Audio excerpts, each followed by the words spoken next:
मित्रांनो, अहमदनगर शहर तसेच जिल्ह्याचे नामकरण करण्यासाठी आज झालेल्या मंत्रिमंडळाच्या बैठकीमध्ये मंजुरीही देण्यात आली आहे.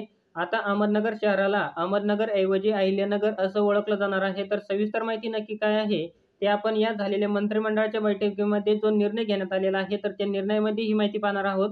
तेव्हा व्हिडिओला कुठेही स्किप करू नका, शेवटपर्यंत नक्की बघा आणि आपण या चॅनलवरती पहिल्यांदा आला असाल तर चॅनलला सबस्क्राईब करायला विसरू नका. मित्रांनो, आपण ही माहिती या ठिकाणी बघू शकता. अहमदनगर शहराचे नामकरण अहिल्यानगर करण्यास मान्यता. अहमदनगर शहर तसेच जिल्ह्याचे नामकरण अहिल्यानगर करण्यास आज झालेल्या मंत्रिमंडळाच्या बैठकीमध्ये ही मान्यता देण्यात आली आहे आणि या बैठकीच्या अध्यक्षस्थानी मुख्यमंत्री एकनाथ शिंदे हे उपस्थित होते. तसेच मित्रांनो, अहमदनगर शहराचे नाव बदलण्याची मागणी अनेक लोकप्रतिनिधी तसेच नागरिक व संघटनांनी केली होती. या संदर्भात विभागीय आयुक्त नाशिक यांच्याकडून माहिती मागवण्यात येऊन अहमदनगर महानगरपालिका प्रशासनाचा ठराव देखील राज्य शासनास प्राप्त झाला होता.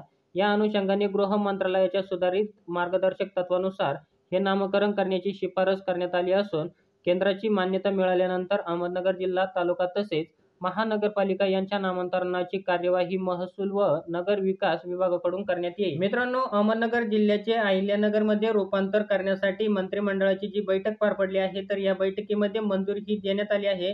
तसेच मित्रांनो, केंद्राची मान्यता मिळाल्यानंतर अहमदनगर जिल्हा, तालुका तसेच महानगरपालिका यांच्या नामांतरणाची सुद्धा कार्यवाही करण्यात येणार आहे. तर मित्रांनो, आपल्याला हा छोटासा व्हिडिओ आवडला असेल तर चॅनलला लाईक, शेअर, सबस्क्राईब नक्की करा. आपण असेच नवनवीन योजनांचे नवनवीन अपडेट हे घेऊन येत असतो. जय हिंद, जय महाराष्ट्र.